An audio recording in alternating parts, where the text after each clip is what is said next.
First of all good to see you Krishna, कैसी हैं आप? मैं ठीक हूँ, आप कैसे हो? बहुत जल्द आपका शो आ रहा है हाँ जी। Amazon प्राइम वीडियो पे, क्या कुछ कहना चाहेंगे फर्स्ट ऑफ ऑल आप? एक्सट्रीमली एक्साइटेड, प्लीज़ देखिएगा।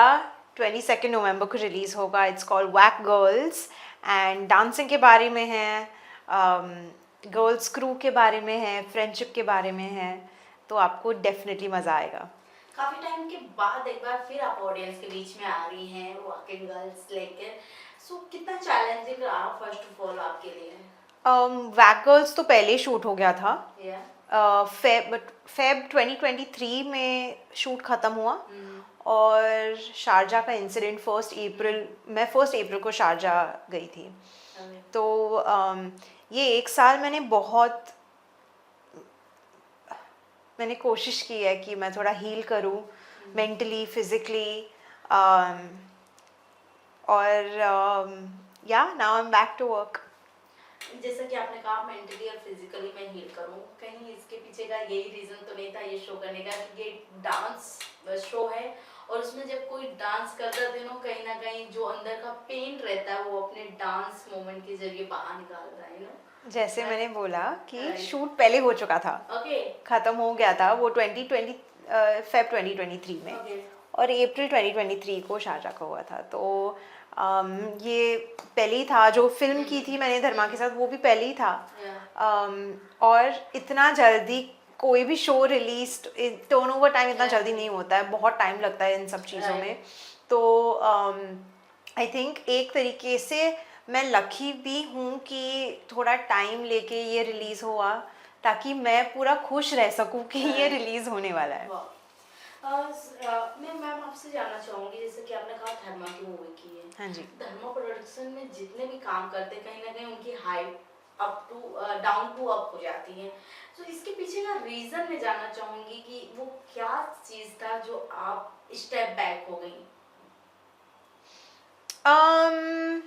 आई डोंट थिंक मैं स्टेप बैक या फ्रंट या ऐसा कुछ हुई हूँ। आई थिंक सबका जर्नी रहता है इंडस्ट्री में, और मैंने जब स्टार्ट किया था 8 साल पहले, मैं तब से बहुत सारे ऑडिशंस देते आई हूँ और मैंने बहुत काम किया है, छोटे रोल्स, बड़े रोल्स। ये तो मेरा पहला प्राइमरी कास्ट इतना बड़े प्लेटफॉर्म पे है, पर आई थिंक मैंने सब किया हुआ है और टाइम लगता है। ये एक गेम नहीं है, ये मेरा करियर है, और मैं ऑडिशन देती हूँ अपने मेरिट पे, अपने स्किल पे, और जो स्क्रिप्ट के साथ फिट होता है मैं उस हिसाब से साइन करती हूँ। कृष्ण, जब रियल लाइफ फिल्मों की तरह हो जाए सो कैसा लगता है? मतलब how to feel your this time of moment, जब पूरी जितने लोग आपको जानते थे आपको एक विक्टिम ठहरा रहे थे, सो व्हाटएवर टू से, लाइक मैं लोगों पे फोकस नहीं कर रही थी, मैं कर ही नहीं पा रही थी। मेरे अंदर, मेरे साथ, मेरे फैमिली के साथ जो भी हुआ, ये घटना हम कभी नहीं भूल पाएंगे और इसका इफ़ेक्ट बहुत डीप रहा है। तो मैं सिर्फ ये कोशिश करती हूँ कि मैं आगे बढ़ूँ इससे, और मैं काम करूँ और मैं खुश रहूँ। कृष्ण, जब कोई फिल्मों से जुड़ा रहता है, बॉलीवुड से जुड़ा रहता है, जब उसकी लाइफ में इतनी बड़ी मूवमेंट होता है तो कहीं ना कहीं वो बंदा टूट सा जाता है और कहीं ना कहीं स्टेप बैक ले लेता है, और रीज़न इसका ये रहता है कि वो खुद को जस्टिफाई नहीं कर पाता है लोगों के सामने। क्या आपने खुद को जस्टिफाई किया एज एन एक्टर, और as actor, as a human being, कि जब ये हुआ था? मैं आपको एक बात बताती हूँ। जब जज मुझसे सवाल कर रहे थे तभी उन्होंने आर्यन खान और सुशांत सिंह राजपूत का नाम लिया था, और तब मैंने सोचा कि मेरा उनके केस से या मेरा केस उनके केस से लेना देना क्या है। बट आई थिंक एक धब्बा जैसा बॉलीवुड ये करता है, ऐसा थोड़ी होता है, ऐसा बिल्कुल भी नहीं होता। बहुत लोग करते हैं और बहुत लोग सब जगह नहीं भी करते हैं, तो आई डोंट थिंक उसको हमें एक साथ डाल के फैलाना चाहिए। पर मैं अपने आप को, मुझे करना ही नहीं पड़ा, जस्टिफाई करना ही नहीं पड़ा, क्योंकि पहले कदम से मुझे पता था कि आई वॉज राइट। मैं बहुत ज़्यादा ही जस्ट इंसान हूँ, बहुत राइचस हूँ, और शायद किधर वही मुझे ले गया अंदर, क्योंकि मैं खुद पुलिस के पास गई और जस्टिफाई करने की ज़रूरत नहीं थी कि मैं अच्छी इंसान हूँ नहीं हूँ, अच्छी एक्टर हूँ नहीं हूँ।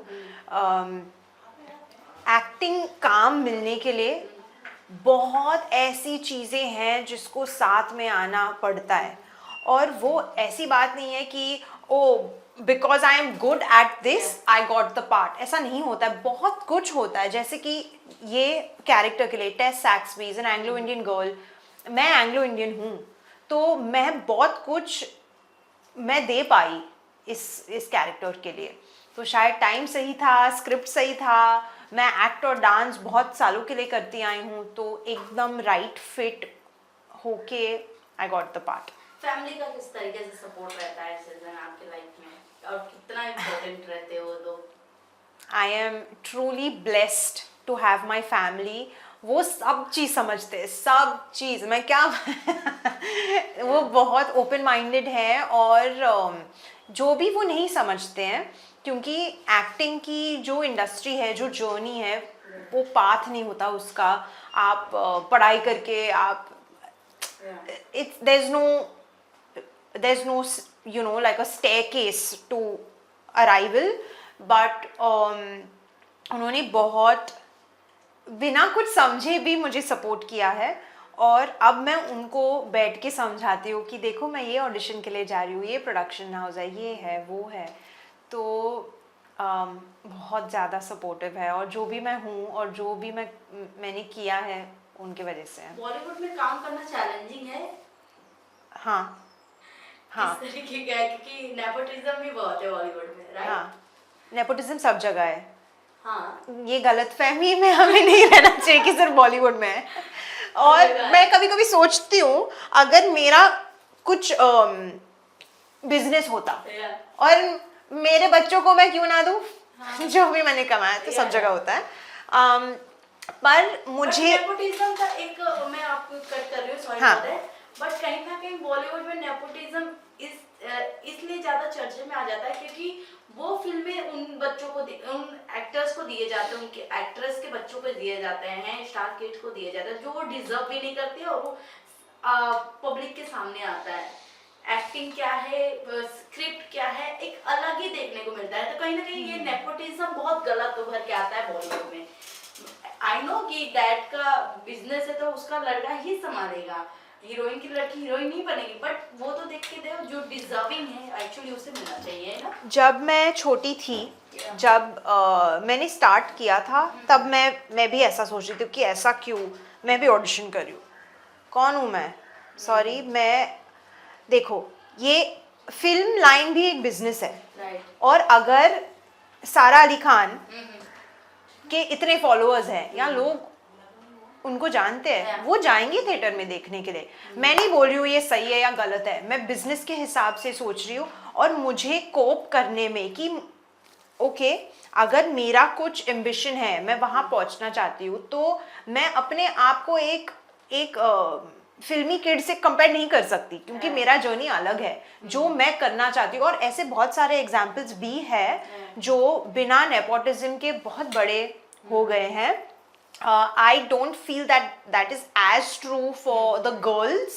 I know a lot of boy actors who have knocked it out of the park, whether it's Adarsh Gaurav, he didn't have any prior family background, but I think इस चीज़ को एक्सेप्ट करने के बाद मैंने अपने काम पे फोकस किया है। और अगर कुछ नहीं होता है, अगर जैसे कि मैंने आचीज के लिए ऑडिशन किया था और नहीं हुआ, मैंने बहुत बहुत ऐसे सब शोज के, हर शो के लिए ऑडिशन किया है मैंने, पर नहीं होता है, क्योंकि बहुत सारी चीजें हैं उसमें जो नहीं वर्कआउट कर सकते हैं। और and it's okay, it is, I don't no.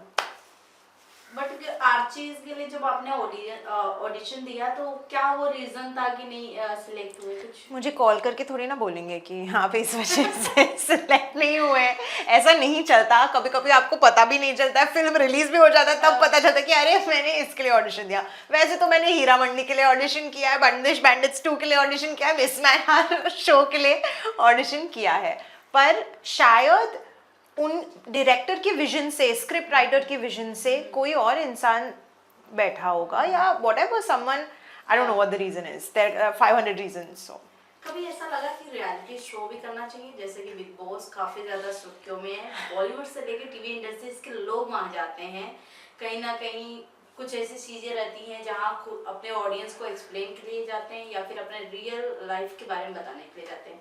आपके लाइफ में तो इतनी बड़ी ट्रेजेडी हो गई है, क्या आपको नहीं लगा कि नहीं मुझे जाना चाहिए, हालांकि आपको ऑफर भी आए हैं?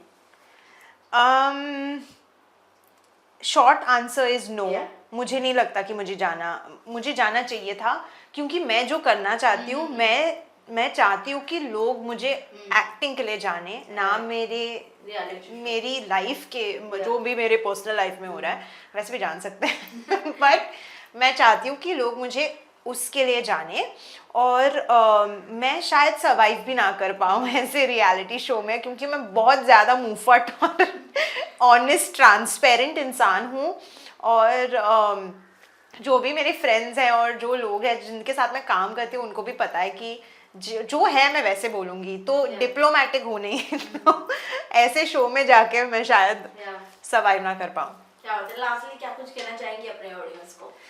प्लीज़ वॉच वैग गर्ल्स, बहुत मज़ेदार है, ड्रामा है, डांस है, और आपको सच में मज़ा आएगा।